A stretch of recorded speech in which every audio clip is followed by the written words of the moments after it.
What's up, guys? Welcome back to my channel. Thank you so much for tuning in. Today, I want to talk about some problems that first-time homebuyers are making and how that can really set them back buying their first house. The first thing I want to talk about is not figuring out how much they can actually afford. Now, talking to a lender to get pre-qualified, get pre-approved is the first step before you even start looking at houses. Now, you can start scrolling on Zillow. I've made it very aware on how I feel about Zillow and all those iBuyers. If you're looking to try to figure out what type of look, whether modern or old or resale or new construction, the photos on Zillow and all those iBuyer websites are a great tool for photos only. In terms of availability, stay away because the algorithms are they're just not accurate. But anyways, so figuring out how much you can afford is the first step. If you go and you're looking at these homes and they're $400,000, and in reality you talk to a lender and you do get pre-approved, but you can only afford $250,000 house, you're really going to have to step down and start looking at stuff you can actually afford. I would probably stay away from all of the affordability calculators, Bankrate, NerdWallet, all those types of things, just because they're not the most accurate in terms of finding the principal and interest, the taxes and insurance, all of that. Your best bet is to just talk to a lender. The next mistake is not checking your credit report. It's not trying to figure out issues on your own before you even talk to a lender. Now, again, most lenders will give you great information, but you have the opportunity to run your free credit report and call these bureaus, tell them, hey, I paid this bill or I took care of that, and then they can take it off your credit. It's a little bit more complicated than that, but you have the option to check your credit. Make sure you do that. Another one is making a down payment that's just really too small. This has to do with your monthly payment. If you really want to make a low down payment, that's totally fine. If you are qualified for a USDA loan, you're in those specific limits. I'll put a link in the description for the USDA.gov website that you can actually check the availability of specific houses and addresses for that. So that's a really neat tool. But if you put a low down payment or a no down payment and you're comfortable with that mortgage payment, that's totally fine. They do say that for every $10,000, it's around $50 a month. So if you put $10,000, you're going to save 50. If you put $20,000, you're going to save around 100.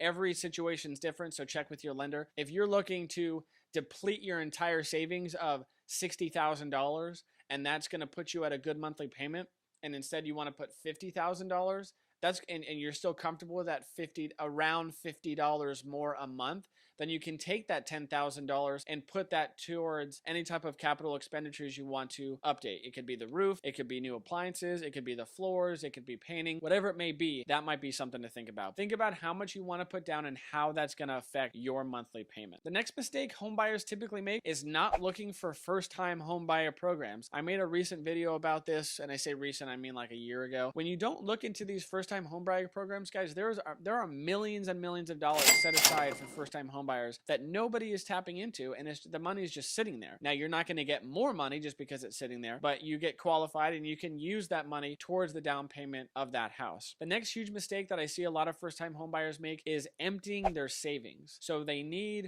$50,000 for a down payment on their house. They don't have anything else saved. They have the $50,000 and they put all $50,000 to buy that house. What happens if you lose their job? What if something like COVID had happened and they can't make their payments? I would really strongly advise that if you're going to be paper thin on your monthly income and you can barely make that mortgage payment and you deplete all your savings, wait another month or two to really save that extra cushion, because if your roof goes out or if you need new appliances or if there's a water leak or something that's really big and you have no way to pay for it, you're going to really regret emptying your savings. Another big one, and it seems kind of like a no-brainer, but it's applying for huge loans right before, if not during the process of buying a house. So when you buy a house, a good lender and a good agent will tell you, don't apply for anything until the house is recorded and is in your name. They will check your income, they will verify your employment, and they will check, although it's a soft check on your credit, and if your debt to income ratio goes from where it was at 40% and you qualify no problem, and you've taken a bunch of debt and now it's at 65%, even though you're under contract, you might not actually get that house anymore and you're going to have to back out of the contract because you don't qualify anymore. When you buy a house,